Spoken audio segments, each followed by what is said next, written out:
Hello, good evening, or good afternoon, or good morning, wherever you are. My name is Jenni Wolfson, and I'm the Executive Director of Chicken and Egg Pictures.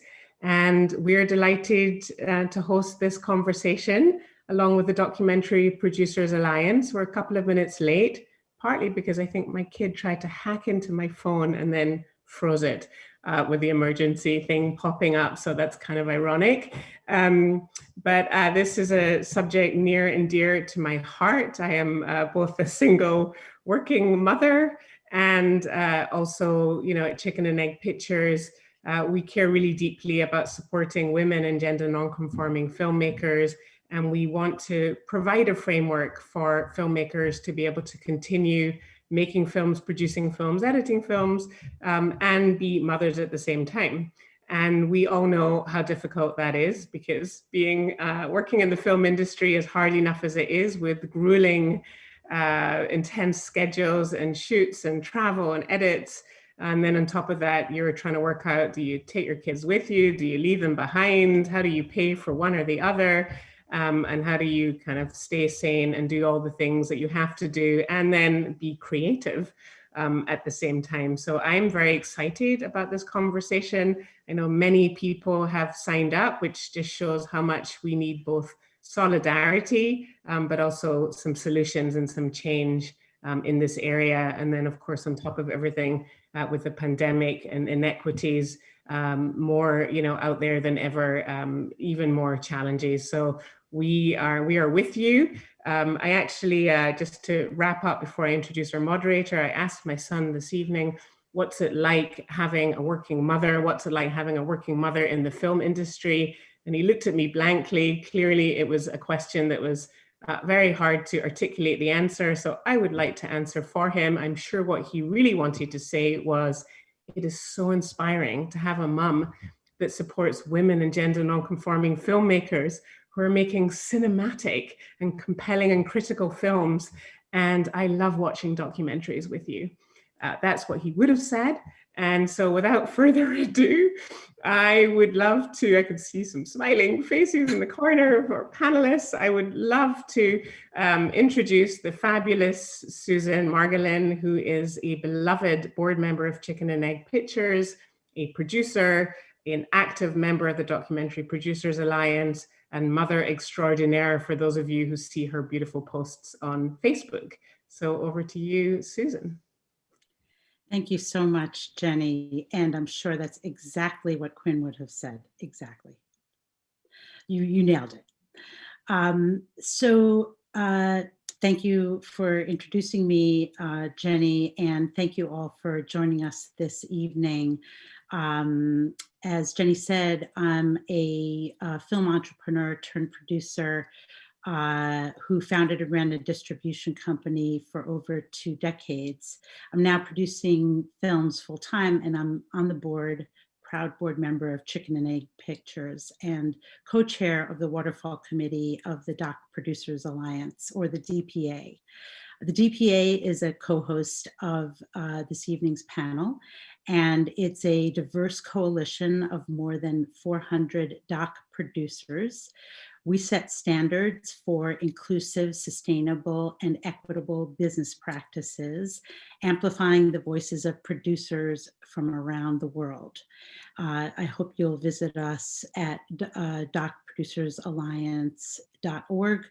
And you'll find the link in the chat. I'm also a mom with 2 kids. This evening, I'd like to welcome our wonderful ASL interpreter, Sharon Pierre-Louis, and our 4 panelists. First, I'd like to introduce Loira Limbal. Loira is an Afro-Dominican filmmaker and DJ interested in the creation of art that is nuanced and revelatory for communities of color. She's the Senior Vice President of Programs at Firelight Media. Loira's current film, Through the Night, is a feature documentary about a 24-hour daycare center. Her film is a cinema verite portrait of 3 working New York mothers whose lives intersect at a 24-hour daycare center.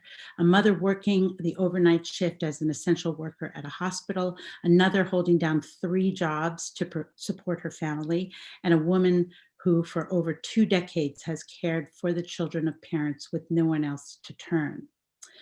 The film is out theatrically now. Loira is a Sundance Institute Fellow and a former Ford Foundation Just Films Rockwood Fellow. She lives in the Bronx with her 2 children. Débora Souza Silva is a documentary filmmaker and journalist whose work examines systemic racism and inequality. Her work has been featured on PBS, BBC Brazil, Reveal from the Center for Investigative Reporting, and Fusion. Débora started her career as a TV reporter in Brazil before moving to California to pursue a master's in journalism at UC Berkeley. She's a former fellow at the Firelight Media Documentary Lab, the Chicken and Egg Pictures Accelerator Lab, and a member of the Studio 9 Advisory Council. Débora is also a recipient of the Creative Capital Awards, the New York NYT Institute Fellowship, the Investigative Reporting Program Fellowship, the Tribeca All Access Grant, the Center for Investigative Reporting and Glassbreaker Films Residency, and the NABJ's Les Payne Founders Award. Black Mothers is her debut film. Next is Nanfu Wang. Nanfu is originally from a remote village in China. She overcame poverty and a lack of access to formal education and eventually earned 3 master's degrees from Shanghai University, an MA in English Literature, an MA in Media Studies from Ohio University, and an MA in Documentary Filmmaking from NYU.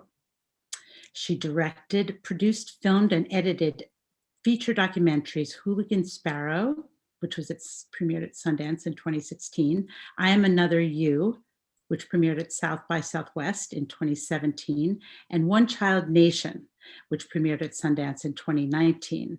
In her films, Nanfu creates intimate character studies that examine the impact of authoritarian governance, corruption, and lack of accountability on the lives of individuals and the well-being of communities.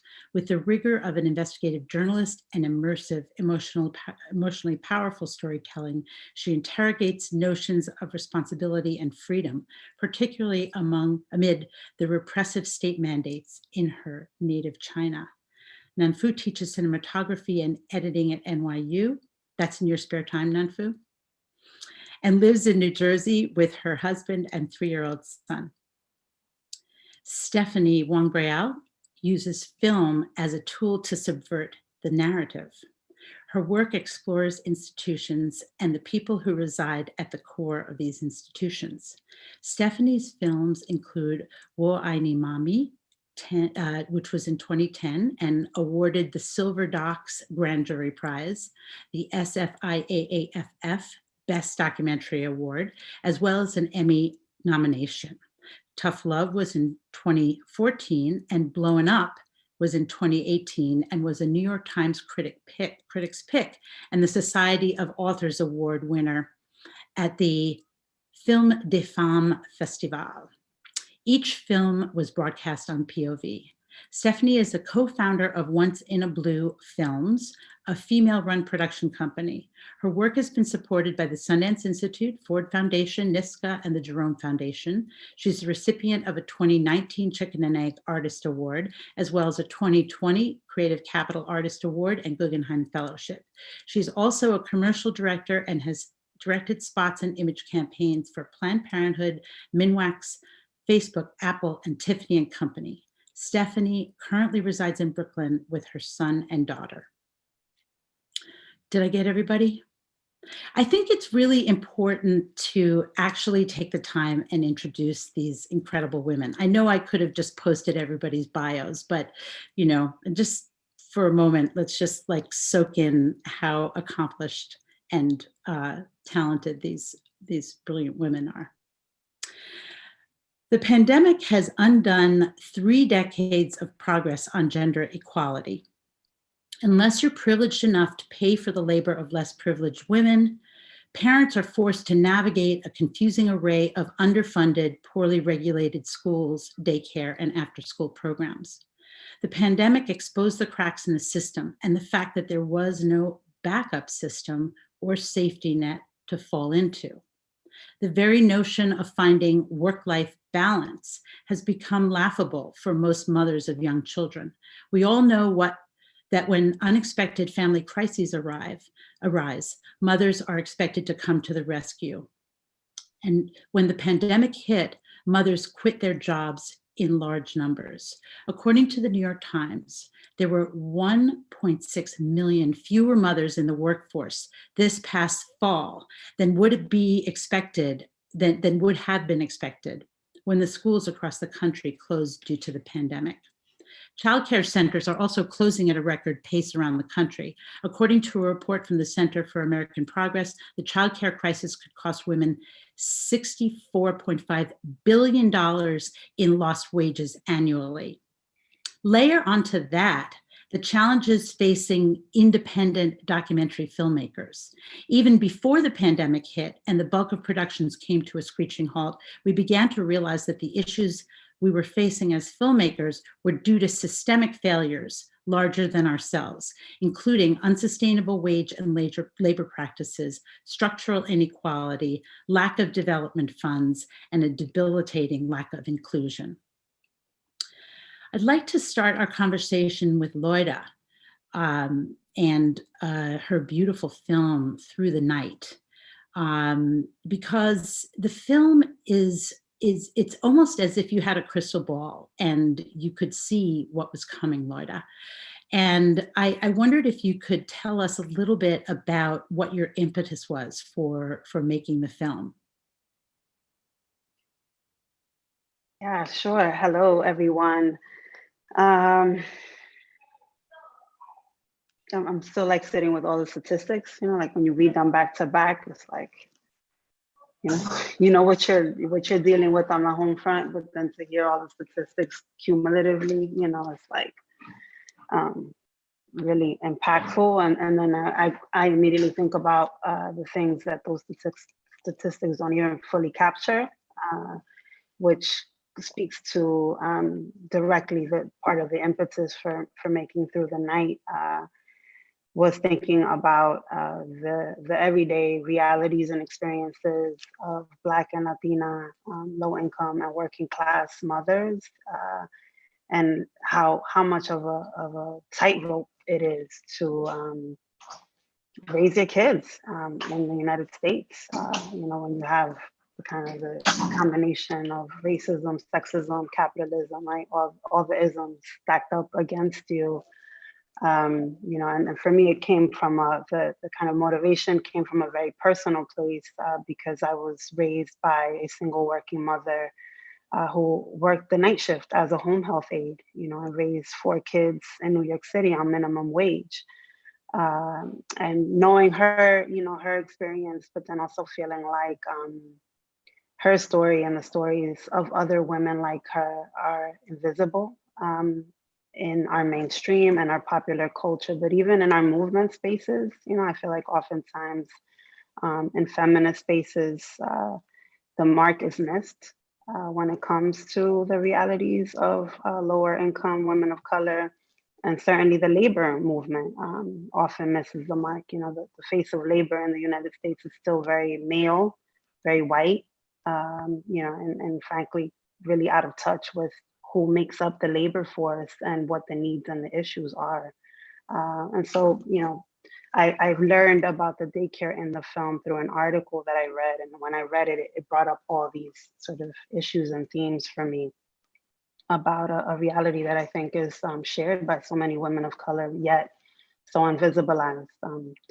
I'll say, the last thing I'll say on it is I was recently on a panel with human rights experts and activists from around the world focused on gender with an international lens. And one of the women on the panel really frankly said, even given my expertise and the fact that I work on, a 12-person team that focuses solely on gender. I had never heard about a 24-hour daycare center.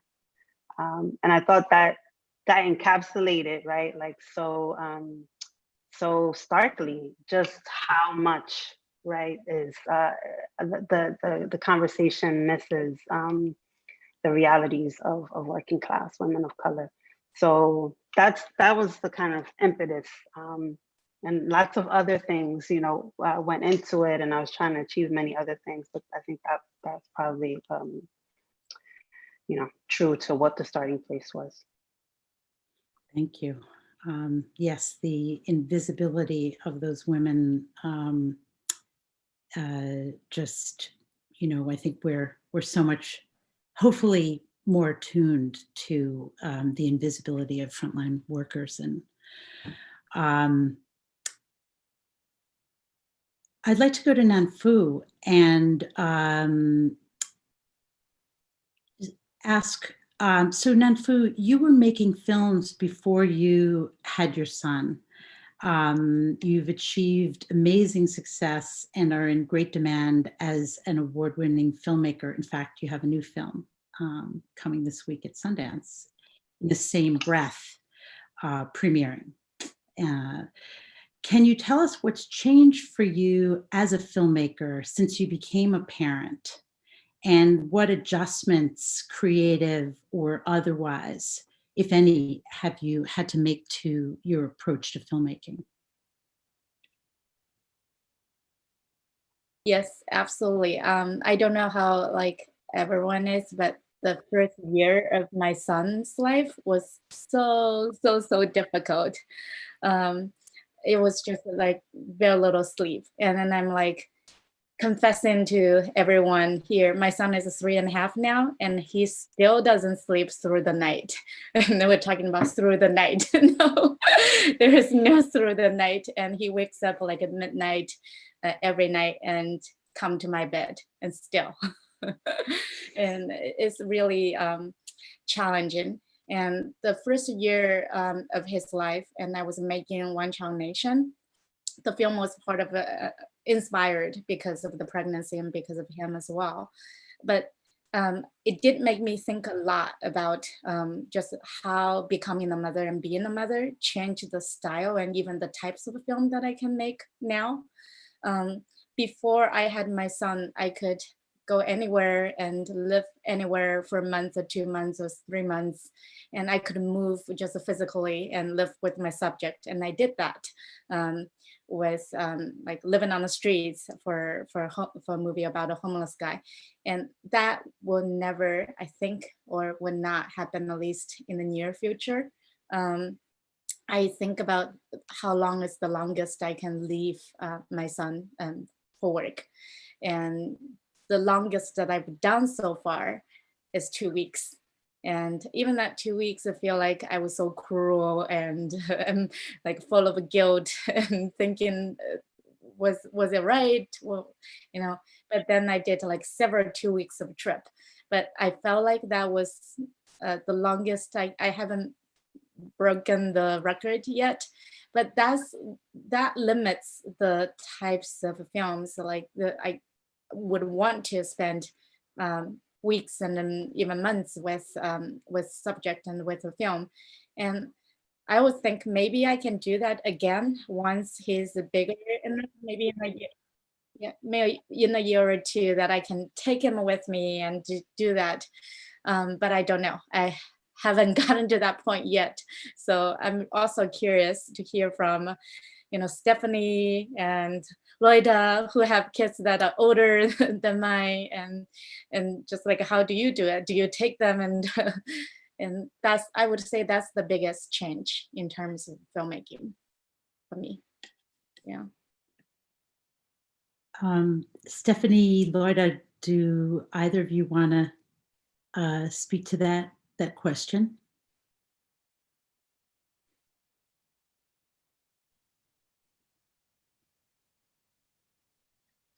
Okay. Stephanie, if you wanna, do you wanna?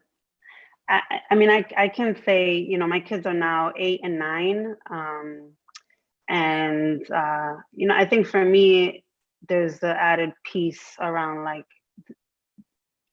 that the added kind of factor is, or the biggest factor for me, not the added factor in my case, is that I'm a single parent and I'm a sole provider. And so, you know, I have felt like I need to keep a full-time job in order to provide, you know, stability, you know, for my children. You know, my mother's household also depends on me. So I have, you know, younger and older people depending on me financially. And so that does really, you know, dictate what I can do and how I can do it. You know, not just from a kind of logistical or time perspective, but from a financial perspective. And I think, you know, there's been so much talk for so many years about how notoriously unsustainable documentary filmmaking is. I think, you know, we often talk about it without the factor or the layer of parents or parenting really being part of the conversation. We kind of just have a general conversation about documentary filmmaking as very unsustainable. But what that means, you know, in my case, and I don't say this to complain in any way, but what it meant for me was that I had to make my film on my third shift. You know, I have my children, I work a full-time job, and then literally in the nights and the weekends and holidays is when I made through the night. And I deeply want to continue making films. I don't know if I could do that again, you know. I was burnt out at the end of making through the night, and now with the pandemic, I'm extremely burnt out. You know, so then it raises the question for me of all the people that the unsustainability of the field forces out completely, right? Because if you are a mother, if you are a single mother, right, who has to provide, you're gonna choose the job that's gonna, you know, provide the stability. You're not gonna choose your passion. And then, you know, we as a society lose out on the voices that we need to hear from the most, you know? And so that question of sustainability, I think without that lens of motherhood and parenting, you know, again, it sometimes feels like an incomplete conversation. Absolutely. And I was just going to add, Yes. sorry about the delay. I was just going to add, you know, all my films are based in New York for a reason. You know, I can't really travel. I can't work on a project like I would love to in other places. Because like you said, Nanfu, it's really hard to be away for more than 2 weeks. And I, like Loira, am a single mom, but luckily my ex co-parents, so I can, when I do have to plan a shoot, I can plan it so that he's taking care of them while I travel for a few days. But I have a few days window as well to plan my production and try to, you know, jam everything in. And I also think that during the pandemic, it was a real moment of crisis for us because he has a shop. And so I said, you go keep your shop open and I will fully take care of the kids' remote schooling. I decided that that was more important. And I just decided I wasn't going to work because I couldn't try to work and do 2 kids remote schooling and be a short order cook and be a house cleaner and be a piano teacher without losing my mind and my temper. So, you know, I definitely made a huge sacrifice at the beginning of the pandemic. And by June, I was sort of going crazy because I didn't have that creative outlet that feeds my soul so much, that I get so much out of, that makes me, in fact, I think, a better parent, a better person, period. So it was a real challenge. That is actually a segue to the question I wanted to ask you, Stephanie, which is, you know, where as mothers, as, you know, many people ask me, you know, is the panel mothering in the film industry literal or figurative? And I thought that that was, you know, so perfect because of course it's both, right? But, you know, a question that I wanted to ask you, Stephanie, was, you know, how do you, you know, kind of address self-care. I think that we're all, kind of juggling a million, million things, and kind of, we know that women are the backstop. That you did exactly what a mother does. You jumped in, you took over, you sacrificed, and you sacrificed the thing that you love most. The creative work that you love most and are passionate about. So, can you speak a little bit about, and what, after Stephanie, I'd love to hear from others, how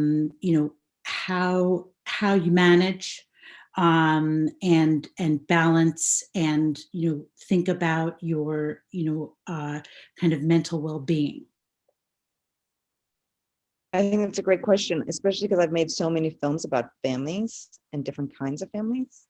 And I think that you carry, not the trauma, but you carry the challenges and the vulnerabilities that families face from your work into your home.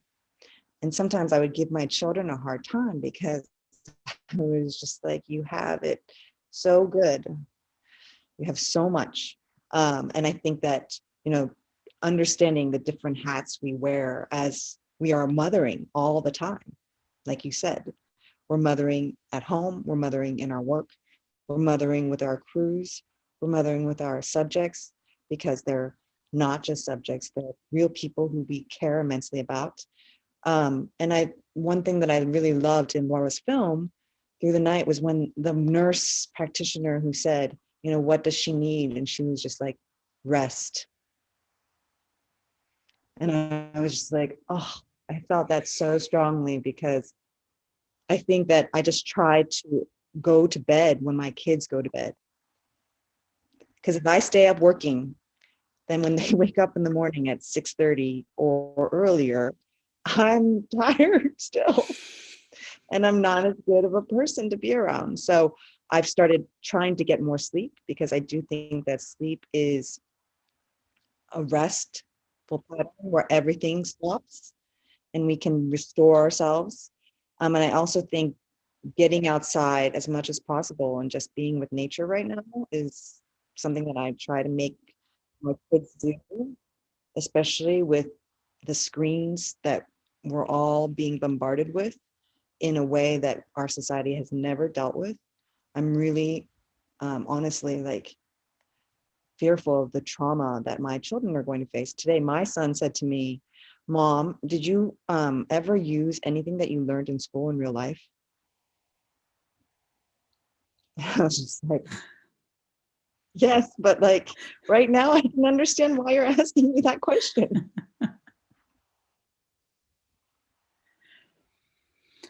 Does anyone else have anything they want to add on the self-care question, and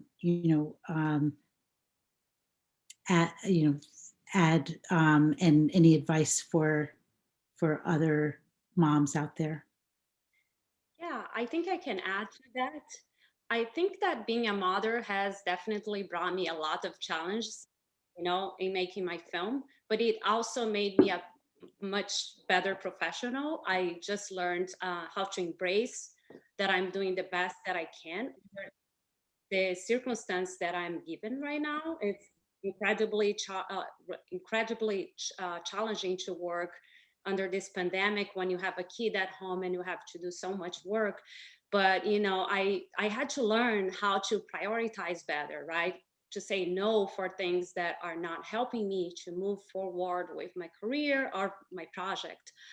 And also a couple other things that I learned, like asking for help. I have a team, who helped me for the documentary, but now more than ever, I learned to reach out to them to ask help. Like, there are days that I show up to production meetings and I just have 3 or 4 hours of sleep. My baby is still very young, he's 20 months old now, 21 months old. But even like, when the pandemic started, he was just a year old, and I was still really like spending, nights like with just a few hours of sleep. And, I just learned to be real to my feelings as well, and feeling that it's okay sometimes to show up to a production meeting and tell to your teammates that, I just had a few hours of sleep, I'm very tired. And what you get in return is like kindness. People learn to be more kind to you. And at the end of the day, that's what we mothers need, right? Is kindness and funding as well, of course.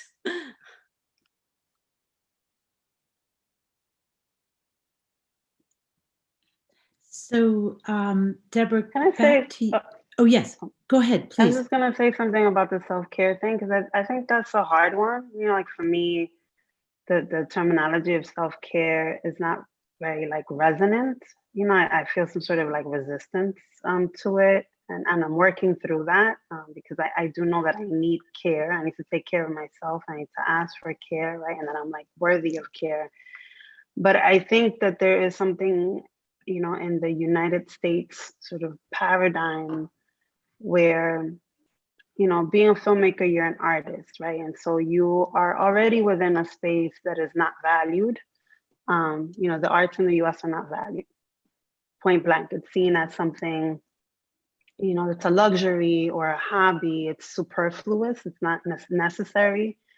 I obviously completely disagree with that, and you could sort of see in the beginning of the pandemic, what everyone turned to was precisely art, right? To get through this crisis. And that's what we're all still turning to. So it's absolutely, right, essential to the human experience, but we live in a society that treats it as some sort of, luxury or afterthought.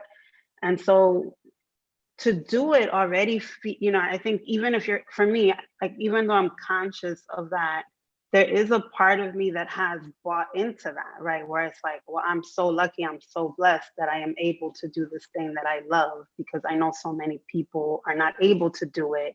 And it does feel like such a luxury, right? And such a privilege.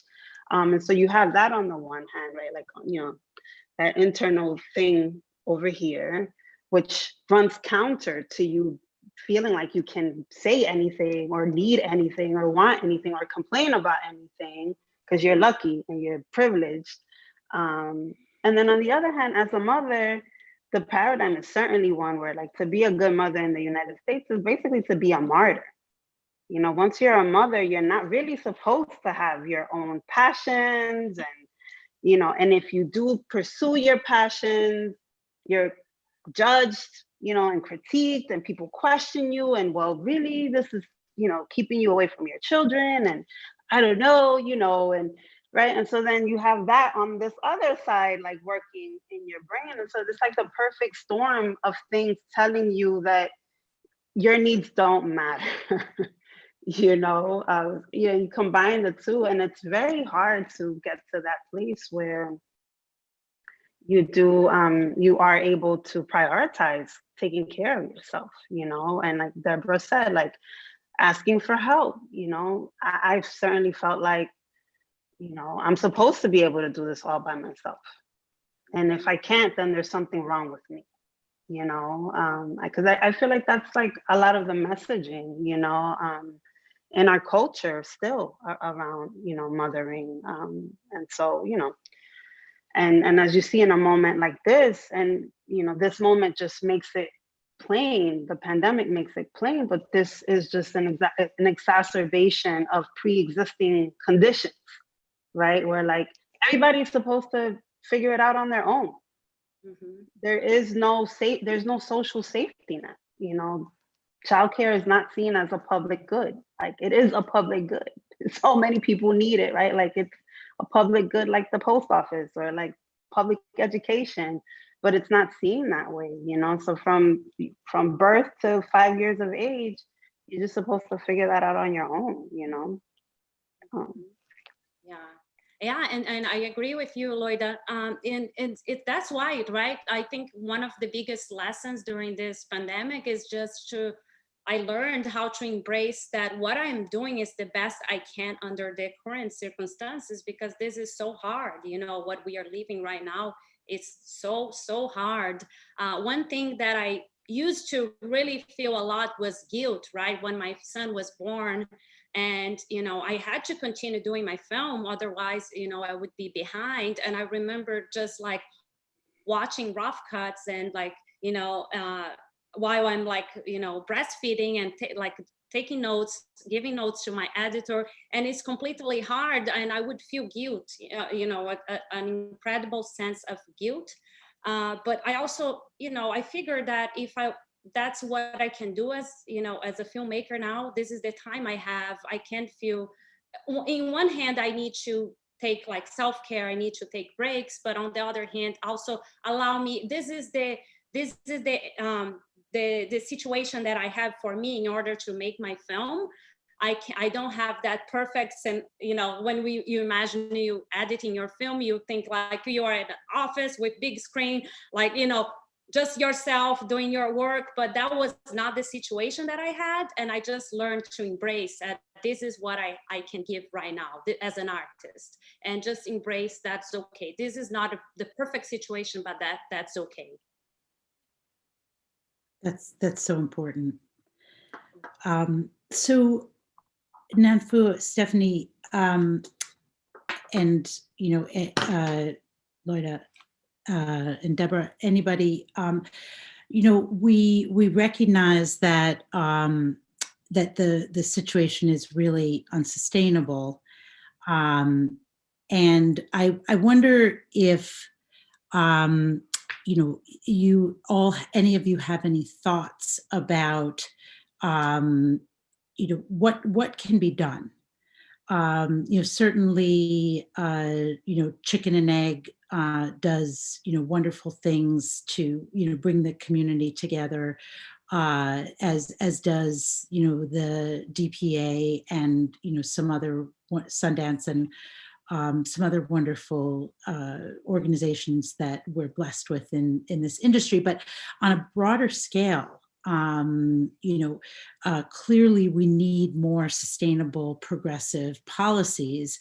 And I wonder if, if we're thinking, kind of big and expansively, what can be done specifically to help documentary filmmakers who are mothering.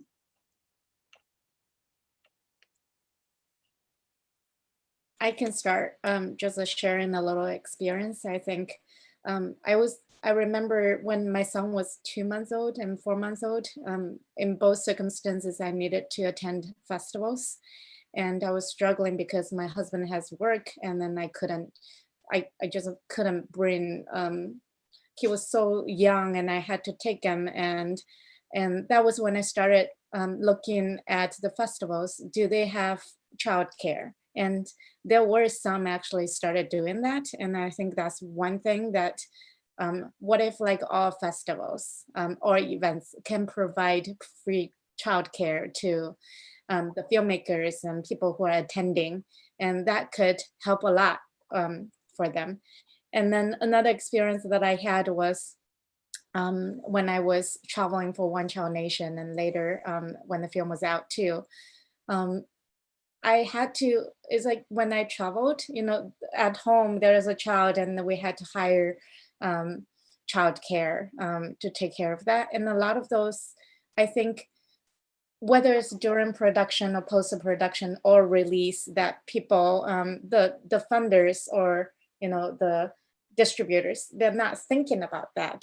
But that's part of the cost too. And what if filmmakers who have kids that are under 5, I mean, I don't know the age, but like Loida made a good point that when you are from birth to 5, those are the period of time that you have to figure out yourself.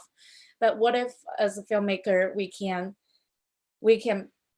budget like childcare, some part of the shooting days of the childcare days into your budget for production if you are a mother and you just have a baby. and the funders can take that into account and the distributors can take that into account, I think that would be helpful too. So we didn't have to, work at the same time and then spending part of that salary hiring and figuring out at home, both emotionally and financially, is a burden. So I think that, Great idea. yeah, those are the two things that I can think of for now. I would add You can go ahead. millions. Oh, sorry. Go ahead, I'm a member of the Stephanie. WGA now, and the benefits. I actually have benefits for the first time, and it's less costly. But I ask that every production that I do become a signatory, and it's hard for them. But I also think it would be great for the DPA, for the DG and Chicken and Egg and all the organizations to talk to the DGA and the WGA about, what are the standards for, why aren't documentary filmmakers being included? What are the standards for documentary filmmakers? What is it making it hard? Because so many women, if you don't have a spouse whose insurance you can go on, it's up to you. And health insurance is such a big part of our everyday monthly basic income, what we need to take care of. So I think that if we could, form a way of getting more sort of a safety net for women so that we can provide for our families, not coming out of our, line budget, which also we need to take taxes out of, we need to take all this stuff out of, at the end of the day, it leaves us with very little. I think that would be, just tremendously helpful. And also just like a feeling of security that we're covered. Great idea. How about universal basic income for raising children? That would be another thing I would add. Yeah. I would want to add, I think about it, I think Nanfu and Stephanie provided like super great concrete things. But I also think about it in terms of in this moment where everything is collapsing in the United States, where we now really understand how cruel and inhumane and unsustainable all of our systems are. It's a moment to expand our imaginations, and this country has told us that it is impossible, untenable, to provide a safety net for working people. And we, by and large, believe it, and we normalize, for example, in Through the Night, Shanona, who's a pediatric ER nurse, works a night shift. She gets about 3 to 4 hours of sleep a day. Marisol, who is working 3 jobs because none of her employers want to give her full-time hours, so precisely so that they don't have to pay for benefits, gets about 3-4 hours of sleep a night. Nunu and Patrick, who care for their children, get about 3 to 4 hours of sleep a night. This has been their reality. This is not due to COVID-19, right? And so we have arrived at a point in the United States where sleep is something that like only the lucky ones get access to, and these are people that are, doing sort of everything, quote unquote, everything right. They're doing what society tells you to do. If you work hard, you'll be fine. And instead, what we do is crush them, and make it so that they are not even able to sleep, and so it's like, well, if you can't sleep, then when do you dream, and it's very perverse what we've normalized, and we all interact with Marisol. Marisol is your supermarket clerk. Marisol is the person that is working at Target when you go to Target at midnight. We see these people, we depend on them. Now we know that we depend on them, we call them essential workers, but we've normalized this way of life, and we have believed what the politicians, and which is beyond whether it's Democrat or Republican, because again, this is like decade after decade, and it doesn't matter who's in office. We never take care of a Marisol or a Shanona or a Nunu or a Patrick, and now it's like very clear that if we don't take care of them, there is no future, there is no recovery, there is no way forward. the empire is just going to collapse.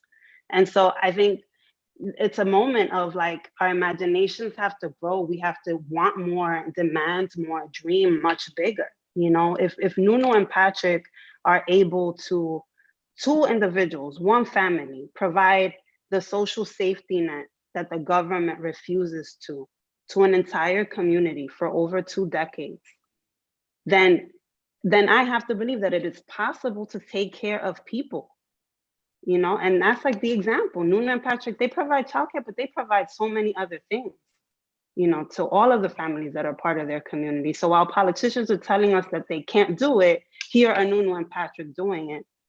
And that's, you know, that's certainly the case across communities of color, across undocumented communities, queer and trans communities, the people that the government has always neglected and harmed, right? But, you know, so the examples exist. I feel like the added thing I would say is, you know, we all collectively have to expand our imaginations, you know, around what's possible, dream much, much bigger, much more radical, and also shift our ideas of who our leaders are and what leadership looks like. You know, to me, Nunu and Patrick are the leaders. They are the people that have been providing the things that working families need, despite the government, not because of it, you know, and with very little support of, you know, of the government. So, and I think that applies, you know, across the board. So, you know, you say universal basic income, I'm like, yes, for artists, for mothers, you know, for everybody, paid family leave, healthcare, like all the things, you know, that we're seeing, again, that without this thing is really literally gonna collapse. Yeah, great advice. So recognize greatness for what it is, sleep more, and dream bigger. It's profound words. With that, I'd like to introduce Robin Hessman, filmmaker and proud member of the DPA. We're proud to have her. And Robin's going to tell us a little bit about a group that she founded. Robin? Hi, everybody. I was involved a little bit behind the scenes and putting this panel together as part of the DPA. But in 2013, I believe it was, when I had just had my second child, filmmaker Jesse Epstein and I were struggling to figure out how to reconcile exactly what Nanfu was talking about. After being used to traveling the world and spending months apart, how to live in our new realities as filmmakers and parents. So we created this group. It's a fairly informal group called DocuMamas, and our frequency of meeting has definitely fluctuated over the years, but it is really a support. One thing that's come through for me from listening to this conversation is how we are going through so many of the same things and we're all alone in our silos. And having had these conversations and even struggling with decisions, like I had 2 kids under 2, can I really go to Sundance for 4 days instead of 3? It was a conversation with this group of DocuMamas that made me realize their lives were not going to end if I went for 4 days instead of 3. So on the one hand, this has been a group where we've come together to just kind of get that emotional support that we need and figure out that other people are in the same boat and figure out how to make some of the trade-offs that we might need to. But we also it is the opportunity once we come together for the emotional part to actually do some advocacy work. And it's something we've also talked about. How do we, lobby film festivals for childcare? These ideas are, lobby panels. When I was speaking at universities with one of my films, I would ask each time if they would make sure there would be a grad student to watch my kid. So I traveled speaking with my baby and made sure there was a grad student there available to babysit. But in any case, DocuMamas is fairly informal. We have a Google group. We had been only in New York and meeting in person, but with this new Zoom world, it really is an opportunity to expand for documentary filmmaking mothers to have wider conversations. We are next, I think in the chat, my email address is going to be there. If anyone is interested in coming to the next DocuMama Zoom group, email me and you will get the Zoom invite. It is going to be Sunday, February 28th at 8 p.m. We often have met the last Sunday of the month in the evening after most kids' bedtimes. So please, if you want, come and join DocuMamas. And it is really a group that is what we make of it. And if we want it to become something more active advocacy role, we can do that. And if we need it for advice and for emotional support to make those tough decisions, it's also there for that too. So just wanted to let people know that this exists out there and we can make it something bigger and more with more people who want to be a part of it. Wonderful. Thank you for that, Robin. And we would also encourage people to check out the DPA, Documentary Producers Alliance.org online, and you consider becoming a member and come to some meetings. It's a great gathering space for the filmmaking community. So the first question is from Sharon Shattuck. Are there any resources for freelance documentary filmmakers expected in New York State? I assume paid family leave isn't a thing for freelancers. Could we qualify for short-term disability? I don't know if anybody knows the answer to that. Anyone? It might be, a little specific to New York State, but Sharon, I can try to look into that through the DPA, and maybe you can leave your email, and I can try to get back to you on that. The next question is from Leela Meadow-Connor. How can we collectively advocate for more funding for mothers and caregivers whose careers have been affected by this other hat we wear? Who are funders who might be receptive to supporting this? So one initiative that I'm very proud to be a part of is from Studio 9. It's called Mother Grant. It's a new grant specifically for to cover childcare costs for mothers when they are either shooting their films or editing.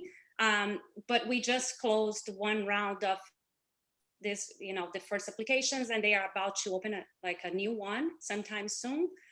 So I encourage you to just keep check on the website, and I know it's a small initiative, we just started, but it's supposed to open more, and I hope that these opportunities just continue to grow, right? We need more organizations coming forward and supporting women or mothers specifically for childcare costs, because this is it's costly. It's a challenge that we face. And great. Oh, please. And Robin, do you want to speak to the idea of putting childcare in the budgets and the idea that you mentioned? Thanks. Sure. I just was going to say that, I believe it was the 2018 election, Luba Gretchen Shirley, I believe, if I'm not getting her name wrong, she was running for Congress, and she got official permission for the money that she was raising for her congressional campaign to be used for childcare. And it is something that we can create as a norm as filmmakers, to have funders as you're raising money, if you're raising money from individual donors and foundations, that this is a legitimate line item in a budget. If it can go for a congressional race where this money is raised to allow this person to do the work, I think it's a terrific idea that we can run with to make something that is accepted. Let mothers do the work and have support for childcare. Wonderful. I also just want to any- say, Yeah, go ahead, please. sorry, that Deborah, I actually just was found out I was a recipient of the Studio 9 grant, the first one. So I'm very excited about that. But also Chicken and Egg, I know that they have mother sort of really fun going on, as well as I believe Field of Vision has put forward efforts to help artists, not specifically mothers, but artists during this challenging time. And they had a few rounds. So I would say look into those organizations as well, in terms of organizations that are supporting women right now. Yeah, I would also add again to, I think as a field, we've had the conversation about unsustainability for a really long time, and we have a lot of data, and so it's like now it's just time to act, and yes, it's childcare, but it's not just childcare, because if you can't even get into the field because you're not independently wealthy, or you don't have a spouse, who's going to hold you down. It's not just a matter of getting childcare for you to go on a shoot. It's a matter of who we're keeping out of this field, who, again, in my opinion, are the people that we absolutely need to hear the most from. Particularly as we're in this moment of like culture wars and the battle for the soul of the nation and all the things that are like going on. This is not something that we can afford. We can't keep moving forward the way that we have, right? Like the status quo does not work. So, again, it's like, we know that it's unsustainable. And so again, if you're not in a position where you can weather that unsustainability, then you are not going to be in the field at all, whether you're a mother or part of any other community, right, that's historically marginalized. And so I think it's really just like time to act. I think like asking funders for childcare is the tip of the iceberg, but I also feel like we can be more radical, and what we're asking, what if, funding wasn't project-based? What if it was more filmmaker-centric, focused on the individual, the artist, in a more holistic manner, right? There's all these programs, diversity pipelines this and diversity pipelines that. With this pandemic, and all the careers that are being set back, who's going to be around in 5 years? Who's going to be able to weather this crisis? It's going to be the people that were already in the most privileged, financial position.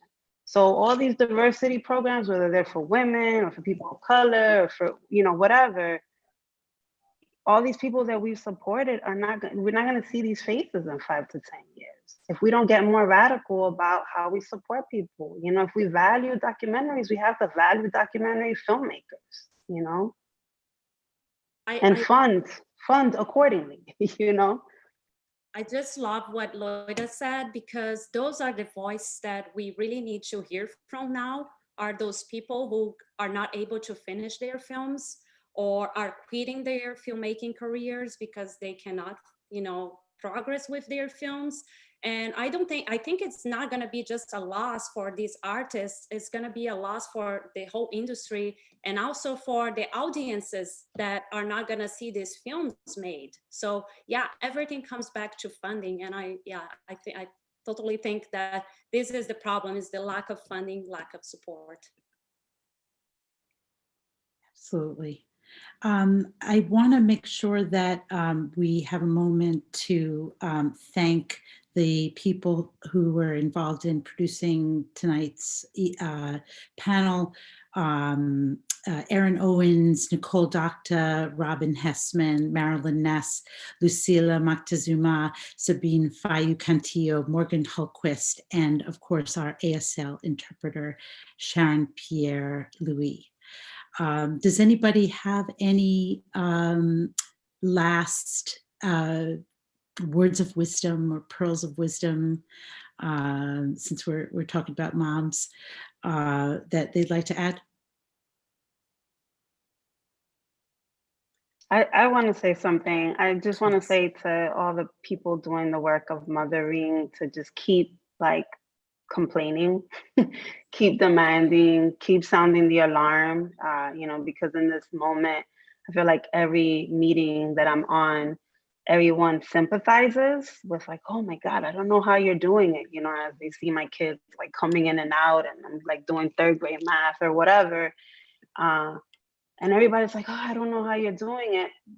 But the expectations of our productivity haven't changed. Everybody still expects all the same things from us. So there's this dissonance, I feel, where there's this thing that's out in plain sight, and then but we're still like, trying to produce in the same way, which I think is gonna lead all of us to have nervous breakdowns, So just keep sounding the alarm, be the person that makes people uncomfortable on the call. It makes me think about the Zora Neale Hurston quote that says, if you are silent about your pain, they will kill you and say that you enjoyed it. And I think that is really applicable to the experiences of mothers in this pandemic. Beautiful. Well, and as we are all used to say, right, it takes a village to raise a child. I like to add that it takes a village to make a film. And, being a new mother and a first-time filmmaker, I'm really hopeful that, our village of supporters will only continue to grow. I happen to be fortunate and have amazing organizations supporting my work, but we need more filmmakers to be supported. And I think we can be successful filmmakers while we are being successful mothers, whatever success means to you as a mother. I think we should be allowed to do both. Beautiful. And I'll just add one last thing, because I have a daughter who you see keep popping in her head because she wants to get on the internet. What Laura says is like, we need to keep raising the alarm, because we have little ones coming up behind us who see us and see what we're doing, and they're going to inherit all that we're creating or not creating. And so I just feel like it's so important to, give them a pathway to a better life where they can choose to be a mother and a filmmaker and not ever question that. Beautiful, beautiful words. Well, with that, I'd like to thank our panelists, and thank you, Chicken and Egg and DPA for hosting this evening. And thank you all for joining us for this wonderful conversation.